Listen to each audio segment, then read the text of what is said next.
Le miracle de Maloueka. Je m'appelle François Tumba, fils d'un petit village perdu dans la plaine poussiéreuse au nord de Kinshasa. Là où la terre se fend comme une peau trop sèche, où les saisons dictent le battement du cœur des hommes. Dans ma famille, la foi catholique était le souffle même de la vie, chaque geste, chaque parole, chaque repas s'ouvrait et se fermait par une prière. Pendant 35 années, j'ai servi humblement comme catéchiste, parcourant des hameaux isolés, portant l'évangile sur mes épaules et la consolation dans mes mains. J'ai vu des enfants naître, des vieillards mourir, et parfois, au milieu des peines quotidiennes, briller des étincelles de grâce. Mais rien, jamais, dans ma longue marche de croyant, ne m'avait préparé à ce que j'allais vivre. Tout commença au début d'avril, dans la saison sèche, quand le sol craque sous le pas et que les champs se couvrent d'une fine poussière rouge. Notre église, simple bâtiment d'argile blanchi au kaolin, venait de recevoir, quelques mois plus tôt, une statue de la Vierge Marie offerte par une paroisse française jumelée avec la nôtre. C'était une œuvre modeste, 60 cm de plâtre, un bleu délavé sur le voile, un visage doux mais sans prétention. Pourtant, dès son arrivée, elle était devenue le centre silencieux de nos prières. On venait s'y agenouiller le soir, on déposait des bougies, des fleurs des champs, parfois une poignée de maïs. Elle semblait écouter. Le premier signe vint d'une petite fille, Esther, 7 ans à peine, timide et lumineuse comme un matin de mai. Ce mercredi-là, après le catéchisme, elle tira doucement ma manche. « Monsieur François, dit-elle d'une voix presque chuchotée, la dame en bleu m'a parlé cette nuit. » Je souris, croyant à un rêve d'enfant. « Et qu'a-t-elle dit, ma petite ?» Elle pleurait, répondit-elle simplement. Mais elle m'a dit que bientôt, ses larmes deviendraient lumière pour ceux qui ne voient pas. Je caressai ses cheveux en riant doucement. Peut-être avait-elle rêvé de la Vierge dont je lui avais tant parlé. Mais dans son regard, il y avait une sincérité désarmante, un éclat que je n'oublierai plus. 3 jours plus tard, un vieil homme du village voisin, Mamadou Konaté, musulman respecté et sage entre tous, vint me voir après la prière du vendredi. « François, dit-il en s'asseyant sur le banc de bois, j'ai eu une vision troublante. » Il m'expliqua qu'au crépuscule, alors qu'il méditait sous le grand baobab, une femme vêtue de lumière lui était apparue. Elle n'avait pas parlé, mais avait désigné de la main la direction de notre église avant de disparaître dans un souffle parfumé de jasmin. « Pourquoi moi » demanda-t-il, les yeux humides. « Je ne partage pas ta foi, mais je sens qu'un signe m'a été envoyé. » Je restai silencieux, bouleversé. 2 visions si proches, si semblables, venues d'âmes si différentes? Ce n'était plus le hasard. Quelques jours passèrent. Un matin, en me rendant à l'église, je remarquai un silence étrange. Les oiseaux, d'ordinaire si bruyants dans les manguiers, s'étaient tus. Seul un rossignol chantait, perché sur le toit de tôle. Son chant n'avait rien d'ordinaire, une mélodie cristalline, presque surnaturelle, pure comme l'eau des sources cachées. Elle dura exactement 7 minutes, je l'ai comptée avant que l'oiseau ne s'envole, laissant dans l'air une traînée argentée comme un souffle d'ange. Ce fut le prélude. Le dimanche suivant, pendant la messe, sœur Thérèse, une religieuse âgée au visage paisible, s'évanouit pendant la consécration. Quand elle reprit connaissance, son regard était traversé d'une flamme étrange. « J'ai reçu un message » dit-elle d'une voix tremblante. « Notre foi sera mise à l'épreuve, mais de cette épreuve naîtra une lumière qui guidera ceux qui marchent dans les ténèbres. Préparez-vous, car l'heure approche. » Un murmure parcourut l'église. Certains haussèrent les épaules, d'autres sentirent un frisson courir dans leur dos. Moi, je savais que les signes se répondaient, comme les notes d'un chant céleste. La semaine suivante, un nouveau prodige troubla les fidèles. Pendant le chapelet, plusieurs témoins affirmèrent avoir vu une larme couler du regard de la Vierge, disparaissant avant de toucher le socle. 5 personnes l'avaient vue, dont M. Pascal, professeur de sciences et sceptique notoire. Sa voix tremblait en me racontant la scène. C'est alors que je décidai d'avertir le père Gabriel, prêtre responsable de notre secteur paroissial. Il promit de venir dans 3 jours. Durant cette attente, le village tout entier sembla suspendu dans une paix inquiète. L'air avait changé, plus doux, presque sacré. Même les animaux s'étaient fait silencieux.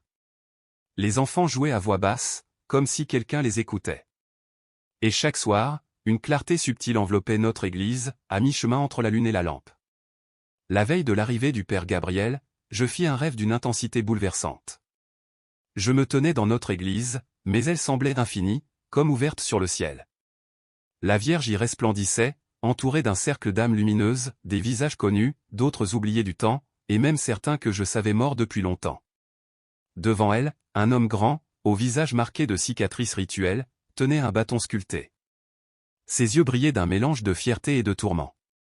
Une voix s'éleva, dans une langue que je ne connaissais pas et que pourtant je comprenais, elle parlait de réconciliation, de pardon et d'un miracle à venir. Je me réveillai le cœur battant, persuadé que j'allais bientôt voir cette vision s'accomplir. Le père Gabriel arriva le lendemain, homme droit, au regard calme, formé en Europe mais enraciné dans la terre du Congo. Il m'écouta longuement, hochant la tête. « François, dit-il enfin, l'Église nous enseigne la prudence face à tout ce qui semble surnaturel. Mais je resterai quelques jours. Observons. » Ce soir-là, alors que nous partagions un repas simple, un jeune homme entra précipitamment. Thomas Mabiala, diplômé d'anthropologie à Brazzaville, revenu au pays pour étudier nos traditions. François. Père Gabriel.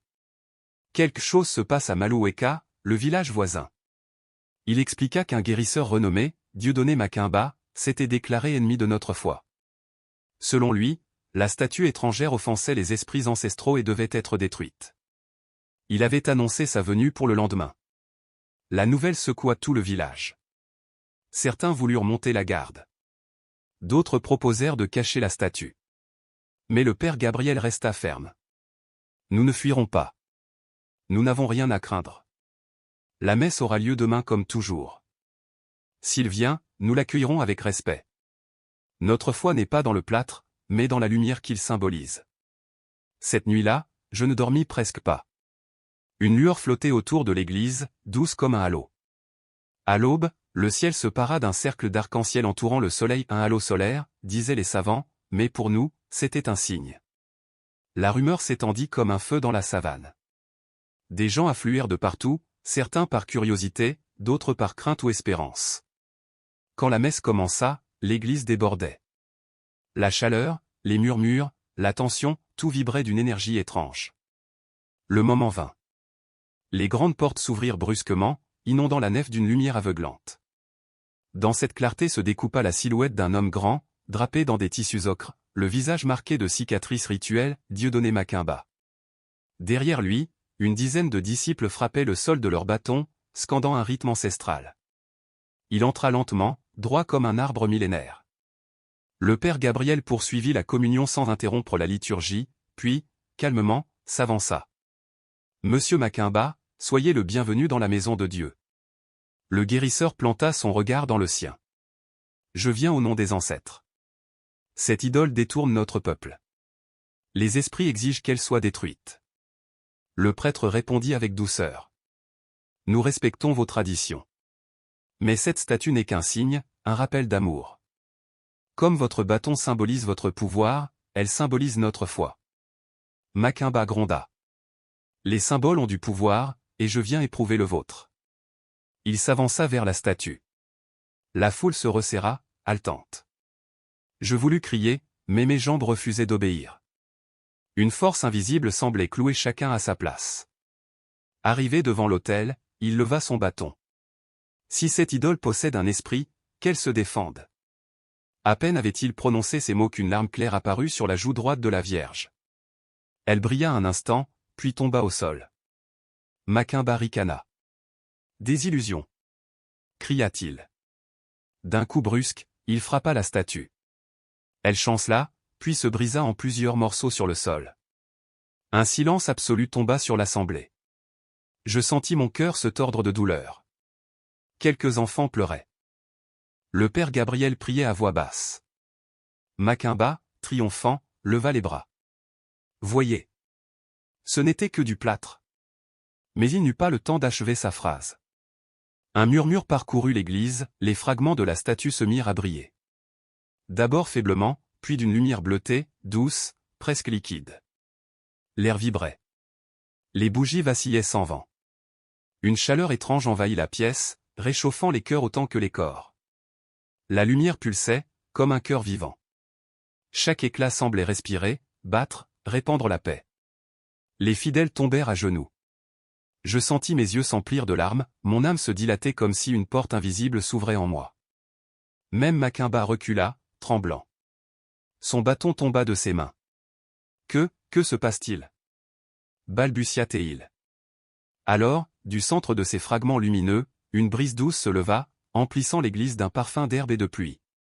Les morceaux, lentement, s'assemblèrent d'eux-mêmes, comme guidés par une main invisible, reformant la statue, intacte. Mais son visage n'était plus le même, il semblait vivant. Les yeux de Marie, pleins d'une tendresse infinie, se posèrent sur la foule. Une larme unique glissa, se changeant en rayon de lumière qui enveloppa Macumba. Il tomba à genoux. « Pardonne-moi » murmura-t-il. « Je ne savais pas. » Un souffle d'amour traversa l'église. Certains dirent avoir vu des ombres lumineuses danser autour des murs, d'autres entendirent un chœur invisible chanter en une langue que personne ne connaissait.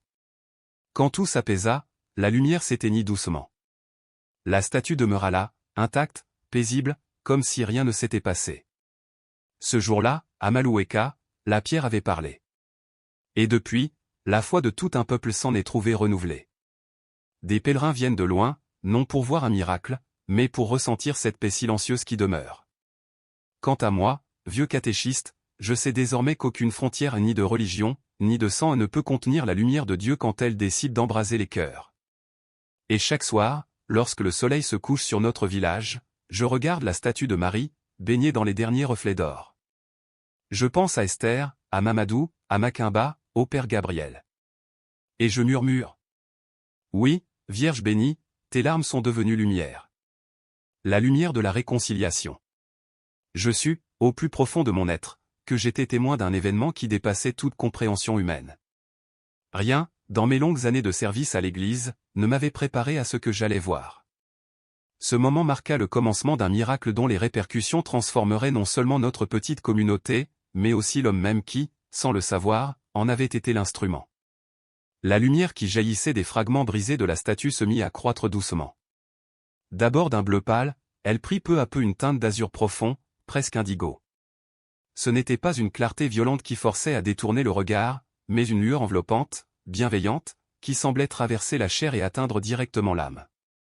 Autour de nous, l'air vibrait d'une douceur étrange, comme si le temps s'était suspendu.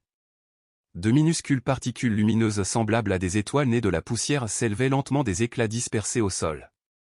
Elles flottaient dans l'espace sacré, suivant un rythme invisible, comme porté par un souffle divin.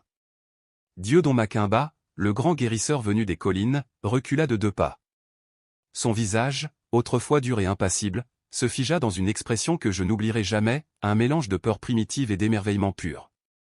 Son bâton cérémoniel lui glissa des mains, tomba sur le sol et résonna dans le silence vibrant de l'église.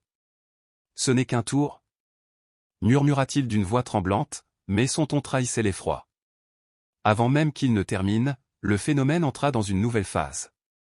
Les fragments lumineux commencèrent à bouger, d'abord lentement, puis avec une fluidité presque vivante. On eût dit qu'une force invisible, irrésistible, les attirait les uns vers les autres. Alors, dans ce silence d'éternité, une mélodie se fit entendre, personne ne la chantait, mais tous la percevaient.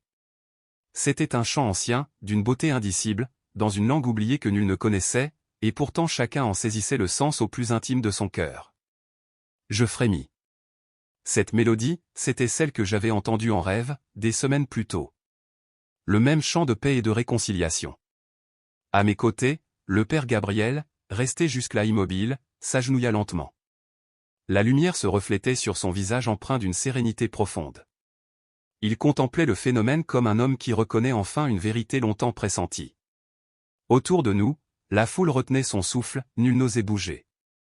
Alors, la petite Esther, l'enfant qui avait eu la première vision, s'avança dans l'allée centrale. Ses yeux brillaient de larmes et d'émerveillement. « Elle se répare » dit-elle simplement, d'une voix claire qui résonna jusqu'au fond de la nef. Et en effet, sous nos yeux ébahis, les morceaux de la statue s'unissaient, mais pas comme avant. Ce n'était plus une simple réparation, c'était une transformation. Le plâtre devenait translucide, vibrant, presque vivant. On eût dit que la pierre se dissolvait dans la lumière pour renaître sous une forme nouvelle, fusion mystérieuse de matière et d'esprit. Une senteur envoûtante se répandit soudain, un parfum mêlant rose fraîche, encens précieux et quelque chose d'autre, d'indéfinissable, comme un souffle venu d'un autre monde. Plusieurs personnes éclatèrent en sanglots silencieux, des larmes de joie pure glissaient sur leurs joues illuminées. Madame Hélène, vieille femme paralysée par l'arthrite depuis des années, se leva soudain de sa chaise. « Je sens mes mains » cria-t-elle. « La chaleur. Elle chasse la douleur. » Et en effet, ses doigts, naguère tordus, se déployèrent doucement, comme des fleurs sous la rosée. Son visage ridé rayonnait d'une joie d'enfant retrouvée. Pendant ce temps, la statue poursuivait sa métamorphose. Ce n'était plus une simple effigie, c'était une présence. Les traits de Marie demeuraient reconnaissables, mais animés d'une vie intérieure bouleversante. Ses yeux, jadis peints, semblaient désormais habités d'une conscience, d'une tendresse infinie. Un rayon de soleil, traversant le vitrail principal, vint frapper la statue à l'instant précis où sa transformation s'achevait. La lumière se diffracta en une multitude d'arcs-en-ciel qui dansaient sur les murs. L'église entière se mit à resplendir. Dieudon Macquimba, lui, était tombé à genoux. Ses épaules tremblaient, son visage marqué de cicatrices rituelles se couvrait de larmes. Lui, l'homme que tous craignaient pour sa puissance spirituelle, se trouvait soudain réduit au silence par une force qui dépassait toute compréhension humaine. Une larme solitaire roula sur sa joue sombre, scintillant comme une perle dans la lumière céleste. Alors survint l'apogée du miracle. La statue achevée émit un dernier éclair d'une pureté indescriptible. Ce bref éclat plongea chacun de nous dans une expérience intime, unique. Pour ma part, je sentis une chaleur m'envelopper, douce et infinie, comme des bras maternels. Puis j'entendis, non pas dans mes oreilles, mais dans mon esprit même, une voix paisible. La division n'est qu'illusion. Dans l'amour divin, toutes les voix se rejoignent. Plus tard, j'appris que chaque personne avait entendu un message différent, un mot de réconfort, une réponse à une prière, une guérison intérieure. Mais tous avaient perçu la même vérité, cet amour sans condition, essence du divin, qui transcende toute forme et toute doctrine. Lorsque la lumière se dissipa enfin, la statue se tenait là, intacte, mais fondamentalement changée. Elle semblait respirer. Ses couleurs n'étaient plus celles du plâtre, un bleu profond pour le manteau, un rose délicat pour le visage, des reflets dorés dans les cheveux. Ces teintes ne paraissaient pas peintes, mais jaillissaient de l'intérieur même de la matière, comme si un cœur invisible y battait lentement. Un silence solennel emplissait l'église, non pas un silence vide, mais un silence vivant, vibrant, saturé de paix. Puis la voix innocente du petit Jacques, 10 ans à peine, brisa cette immobilité sacrée. Elle sourit, s'écria-t-il. Et effectivement, un sourire très léger, imperceptible à première vue, éclairait désormais les lèvres de la Vierge. Ce sourire déclencha une vague d'émotions irrépressibles, rires, pleurs, chants de gratitude. Le père Gabriel entonna doucement un Ave Maria, et toute l'assemblée se joignit à lui. Le chant s'éleva comme une seule respiration, emplissant l'espace d'une harmonie surnaturelle. C'est alors que je vis Dieudon Macquimba avancer lentement vers la statue. Sa main tremblante se posa sur le socle. Une onde lumineuse le traversa tout entier, et il murmura, d'une voix étranglée. Je vois maintenant.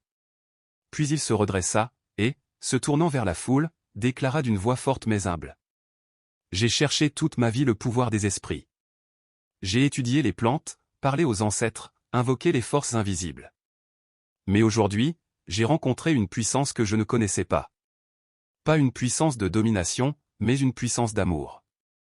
Un frisson parcourut la nef. Cet homme, gardien farouche des traditions ancestrales, s'inclinait devant une manifestation chrétienne. Le père Gabriel s'avança, ouvrit les bras et l'enlaça. Dans la maison de Dieu, il y a de nombreuses demeures, dit-il simplement. Vous avez toujours eu votre place ici, mon frère. Ce geste simple eut la force d'un tremblement de terre spirituel. Deux mondes longtemps opposés s'unissaient enfin dans une même lumière. Une lueur dorée entoura les deux hommes et se propagea peu à peu jusqu'à envelopper toute l'assemblée.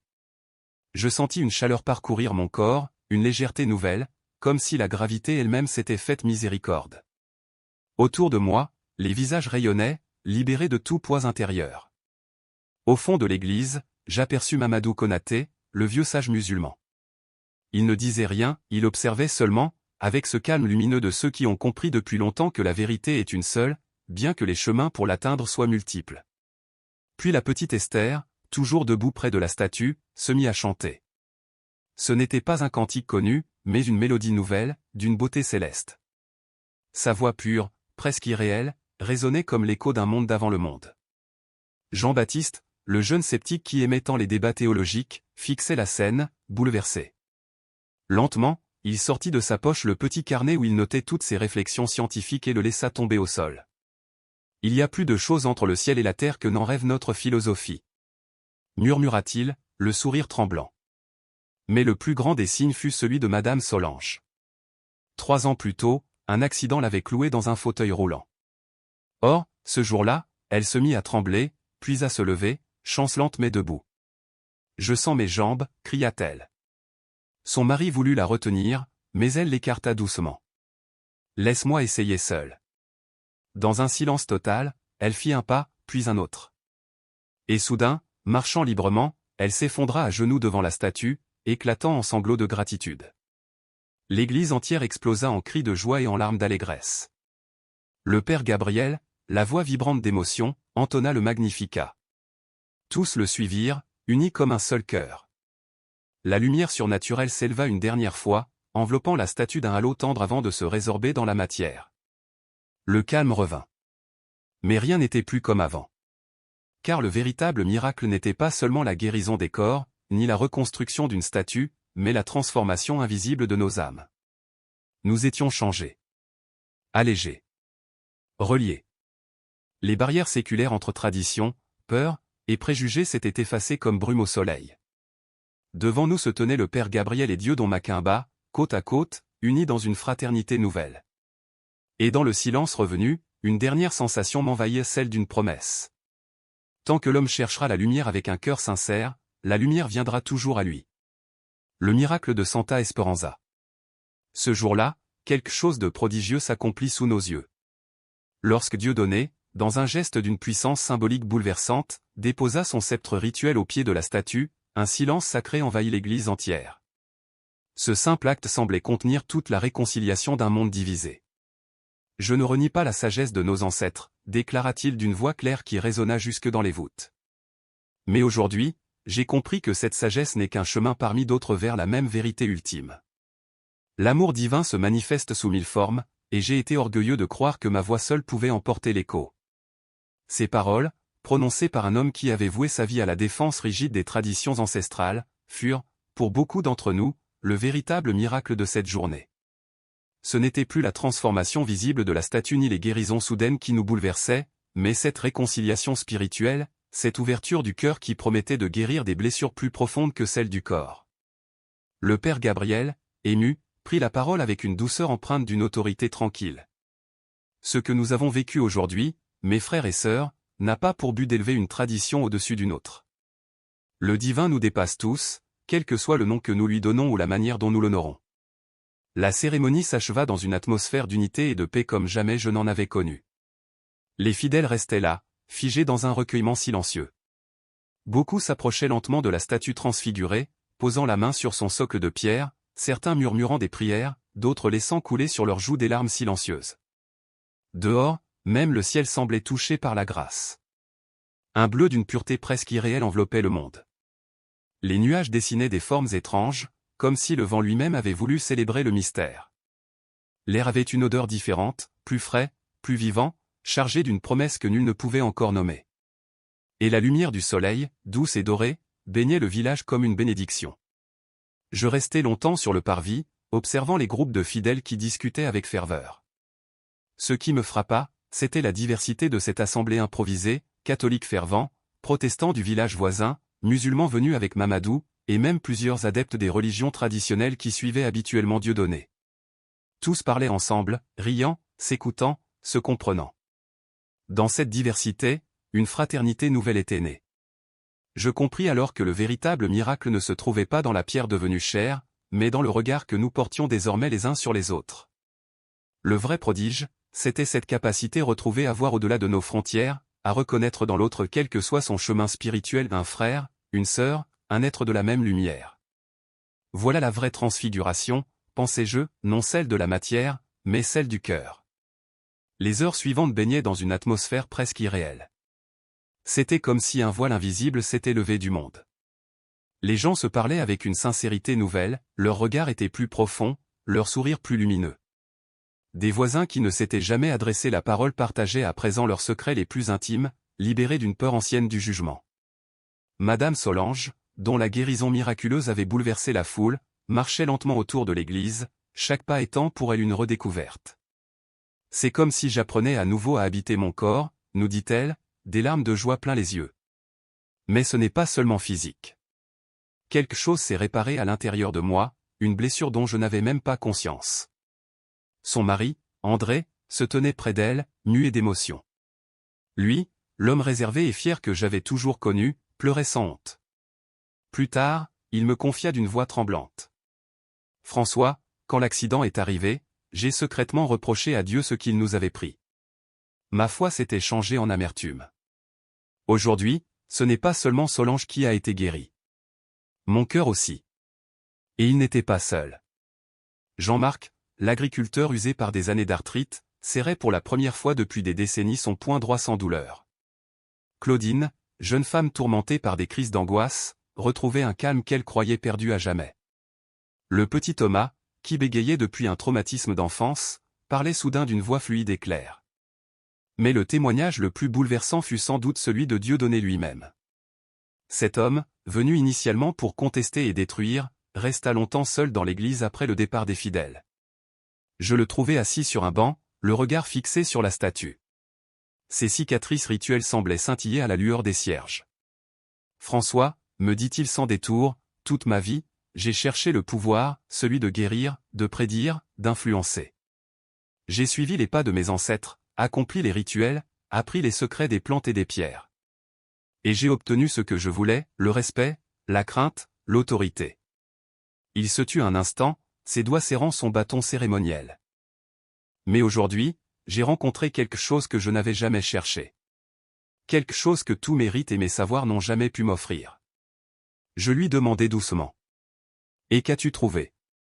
Il leva vers moi un regard apaisé. « La paix. Une paix qui ne vient pas de la maîtrise des forces invisibles, mais de l'abandon à quelque chose de plus grand que moi. » Sa voix se brisa. Il me raconta alors qu'au moment où la lumière avait enveloppé la statue, il avait senti une présence qui le connaissait entièrement, ses fautes, ses peurs, son orgueil. Mais cette présence, au lieu de le condamner, l'aimait. Comprends-tu, François ? Être totalement connu et totalement aimé à la fois. Cela m'a brisé, mais pas comme on brise un objet. Comme on ouvre la terre dure pour y semer la vie. Le lendemain, alors que notre communauté tentait encore de comprendre ce qui s'était passé, une équipe de journalistes arriva du chef-lieu. Ils s'attendaient, sans doute, à trouver un village en proie à l'hystérie collective. Le père Gabriel, fidèle à sa sérénité, les accueillit et les invita à contempler la statue. L'un d'eux, un jeune reporter sceptique nommé Pascal, sortit son appareil photo. Au moment du flash, la statue sembla répondre d'elle-même, une douce lumière bleutée se mit à rayonner d'elle, baignant tout l'autel d'une clarté surnaturelle. Le jeune homme resta pétrifié, fixant l'écran de son appareil. La photo montrait la statue entourée d'un halo lumineux inexplicable. Il en prit d'autres, toutes révélaient le même phénomène. « Je suis venu pour dénoncer une superstition », nous confia-t-il plus tard, bouleversé. Je repars avec des questions sur la nature même du réel. Quelques jours plus tard, son article parut dans un grand quotidien national. Sobre, précis, sans sensationnalisme, il présentait les faits et les témoignages avec un respect rare. Il y incluait les paroles de Dieudonné, reconnaissant sa transformation. Ce texte suscita un immense élan. Les visiteurs affluèrent de partout, croyants, curieux, scientifiques, prêtres, imams, chercheurs. Tous repartaient transformés, non par un spectacle, mais par l'atmosphère de paix authentique qui régnait dans notre église.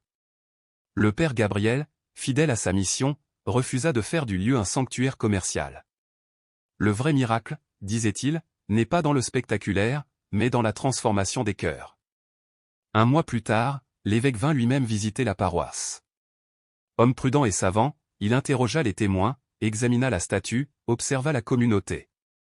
Puis, lors d'une messe solennelle, il prononça des mots que je n'oublierai jamais. L'Église nous enseigne la prudence devant les miracles. Cette prudence n'est pas du doute, mais de l'humilité, reconnaître que Dieu agit au-delà de ce que nous comprenons. Ce que j'ai vu ici aujourd'hui non dans la pierre, mais dans vos cœurs unis porte les fruits véritables de l'Esprit. Cette reconnaissance discrète mais sincère fut pour nous un soulagement profond. 3 mois plus tard, notre communauté n'était plus la même. Une alliance inattendue s'était tissée entre Dieudonné et le père Gabriel. Le guérisseur traditionnel n'abandonna pas ses racines, il les réinterpréta à la lumière de ce qu'il avait vécu. Ensemble, ils instaurèrent un dialogue interreligieux d'une ampleur inédite. Catholiques, protestants, musulmans, adeptes des traditions locales, tous se retrouvaient régulièrement pour prier, dialoguer, réfléchir. Nous marchons sur des chemins différents, aimer répéter Dieudonné, mais nous levons les yeux vers les mêmes étoiles. Ce nouvel esprit d'unité eut des répercussions concrètes. Les anciens conflits entre villages s'éteignirent. Un projet d'irrigation, longtemps paralysé par la discorde, fut achevé. Une école intercommunautaire vit le jour entre nos deux villages, symbole vivant de la paix retrouvée. Madame Solange consacra sa vie à visiter les malades et les isolés, portant à chacun un peu de cette lumière qu'elle avait reçue. Quant à la statue, elle continuait parfois, lors des prières les plus ferventes, à rayonner doucement. Non plus comme un spectacle, mais comme un rappel silencieux que le ciel s'était un jour penché sur la terre. 6 mois après le miracle, un neurologue réputé vint examiner Madame Solange. Après de longs examens, il déclara : « En tant que scientifique, je ne peux pas parler de miracle. Mais en tant qu'homme, je n'ai pas d'autre mot. » Même les plus sceptiques avaient changé. Jean-Baptiste, le jeune chercheur qui rejetait toute croyance, me dit un jour en marchant près de l'église : « J'ai compris que la science seule ne suffit pas à croire uniquement à ce qui se mesure, c'est vivre dans une cage. Aujourd'hui, je ne rejette plus le mystère. Je l'accueille comme une part essentielle de la vérité. Et c'est peut-être cela, au fond, le plus grand des miracles, non pas une lumière venue du ciel, mais un éveil, discret et profond, dans le cœur des hommes. Le miracle de l'unité. Un an, jour pour jour, après le miracle qui avait bouleversé nos vies, nous avons organisé une cérémonie commémorative. Ce n'était pas une simple messe d'anniversaire, mais un véritable pèlerinage du cœur. Des familles entières avaient parcouru des centaines de kilomètres pour venir prier, chanter et remercier. L'air vibrait d'une ferveur paisible, comme si une présence invisible enveloppait chaque être venu se recueillir. L'évêque en personne avait accepté de présider la célébration, assisté du Père Gabriel, notre guide spirituel et frère de route dans cette aventure qui avait transformé notre communauté. Parmi nous se tenait aussi Dieudonné Macumba. Autrefois homme réservé, presque effacé, il participait désormais activement à la liturgie. Quand il s'avança pour lire un passage de l'Évangile, un silence respectueux envahit l'église. Sa voix, grave et calme, portait une dignité tranquille qui toucha chaque âme présente. On aurait dit qu'il ne récitait pas un texte, mais qu'il révélait une vérité vivante. Ce jour-là, même les plus sceptiques reconnurent que quelque chose en lui et en nous tous avait profondément changé. Après la cérémonie, les fidèles partagèrent un repas fraternel sur le parvis. Les rires se mêlaient aux chants improvisés, le parfum du manioc grillé se confondait à celui des fleurs fraîchement cueillies. Mais tandis que la joie se déployait dehors, je me glissais un moment à l'intérieur du sanctuaire. La lumière du soir filtrait à travers les vitraux, dessinant sur les murs des arabesques dorées. Là, dans la pénombre, la statue de la Vierge, celle-là même qui avait été le centre du miracle, semblait respirer doucement. Elle ne rayonnait pas d'un éclat surnaturel, mais d'une lueur tendre, presque humaine, comme le battement discret d'un cœur aimant. Je restai longtemps là, immobile, méditant sur tout ce que nous avions vécu. Les visages, les larmes, les cris de stupeur, les chants de gratitude, tout défilait en moi comme un fleuve de mémoire. Et soudain, une phrase que j'avais entendue intérieurement au moment du miracle résonna de nouveau dans mon esprit. La division n'est qu'illusion. Dans l'amour divin, toutes les voix se rejoignent. Alors je compris. Le véritable miracle ne résidait pas dans la transformation visible de la statue, ni même dans les guérisons physiques qui avaient suivi. Il était ailleurs, dans ce regard neuf que nous avions appris à poser sur le monde. Le miracle, c'était cette capacité retrouvée de reconnaître le sacré dans la simplicité, d'apercevoir l'unité au cœur de nos différences, de pressentir Dieu non pas comme un être lointain, mais comme une présence intime qui circule entre nous, dans nos gestes, nos douleurs, nos espérances. Aujourd'hui, 3 années ont passé. Et pourtant, la flamme née ce jour-là continue de brûler dans nos cœurs. La statue, désormais protégée dans une niche de pierre, reste un point de ralliement pour les pèlerins venus de toute la région. Mais nous avons veillé à ce qu'elle ne devienne jamais une idole. Comme le rappelle souvent le Père Gabriel. Ce n'est pas la statue qui est miraculeuse, c'est l'amour divin qu'elle a réveillé en nous. Depuis, Dieudonné Macumba a fondé un centre de guérison dans les collines voisines. Ce lieu est devenu un havre pour ceux que la médecine ordinaire avait abandonnés. Là, la sagesse ancestrale s'unit à la prière chrétienne, on y soigne le corps, mais aussi l'esprit et l'âme, considérés comme une seule et même réalité vivante. Certains médecins, autrefois sceptiques, viennent désormais observer ces méthodes et témoignent, avec une humilité nouvelle, des résultats surprenants obtenus par cette approche holistique. Madame Solange, celle qui avait autrefois perdu tout espoir de marcher, se tient maintenant droite comme un arbre en plein vent.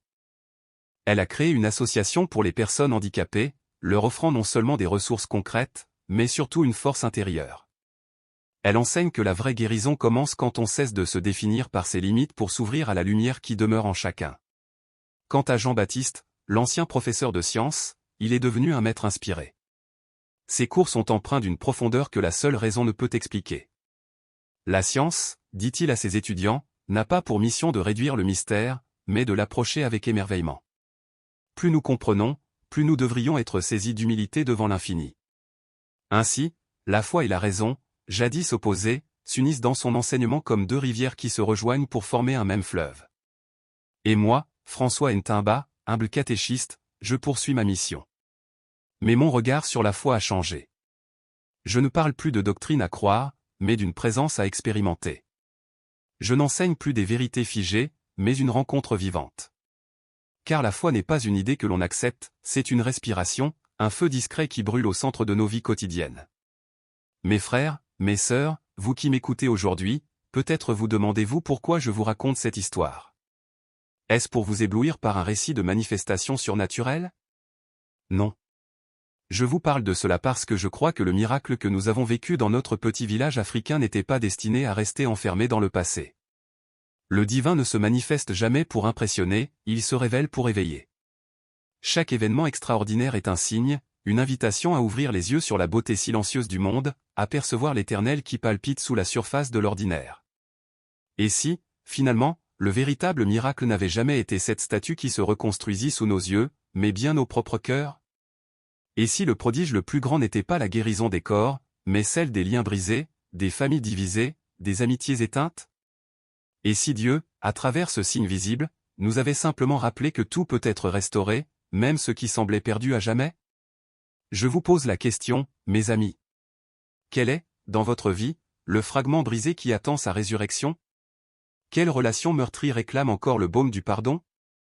Quel espoir abandonné pourrait renaître si vous laissiez la lumière divine le toucher? Souvenez-vous, si Dieu a pu transformer un acte de destruction en source de guérison et d'unité dans notre petit village oublié, que pourrait-il faire dans votre propre existence? Le miracle dont je témoigne n'appartient pas au passé, il continue de respirer, cherchant à s'incarner d'une manière unique dans chaque cœur prêt à s'ouvrir. Ce miracle ne viendra peut-être pas accompagné de lumière céleste ou de phénomènes spectaculaires. Il peut se manifester dans un simple mot de réconciliation, dans une larme versée en silence, dans un pardon que l'on croyait impossible. Il peut se cacher dans un geste de tendresse, dans la paix retrouvée d'une conscience troublée, dans la foi qui renaît après l'épreuve. Rappelez-vous la phrase que nous avons tous entendue ce jour-là. La division n'est qu'illusion. Dans l'amour divin, toutes les voies se rejoignent. Cette vérité ne dépend ni du temps, ni du lieu. Elle est aussi réelle aujourd'hui qu'elle l'était ce jour-là dans notre Église, quand la lumière du miracle effleura nos visages. Alors, je vous invite non pas à croire aveuglément mon récit mais à écouter l'écho qu'il réveille en vous. Soyez attentifs aux signes, à ces coïncidences qui n'en sont peut-être pas, à ces rencontres qui semblent ordinaires mais portent la trace discrète de la providence. Le divin nous parle sans cesse, il frappe doucement à la porte de nos vies, attendant patiemment que nous ouvrions. Il se manifeste dans chaque respiration, dans chaque regard échangé, dans chaque battement du cœur. La statue brisée puis restaurée n'était qu'un symbole, celui de l'âme humaine, qui, après avoir connu la fracture, peut retrouver sa plénitude en se laissant traverser par l'amour. En quittant ce lieu sacré aujourd'hui, ne gardez pas seulement en vous l'émerveillement d'un récit extraordinaire. Emportez plutôt la conviction profonde que vous êtes, vous aussi, appelés à vivre votre propre miracle non pas dans le tumulte des événements, mais dans la paix retrouvée de votre être. Car quand je regarde à présent cette petite église de pierre, perdue entre les collines, je n'y vois plus seulement le souvenir d'un prodige passé. J'y vois une promesse vivante, une flamme qui ne s'éteint jamais. Elle dit à chacun. Là où il y a l'amour, il y a Dieu. Et là où il y a Dieu, la restauration est possible. Et c'est dans cette certitude que je conclus mon témoignage. Non pas comme un récit clos, mais comme un appel. À croire encore, à espérer malgré tout, à laisser l'amour divin refaire le monde un cœur à la fois.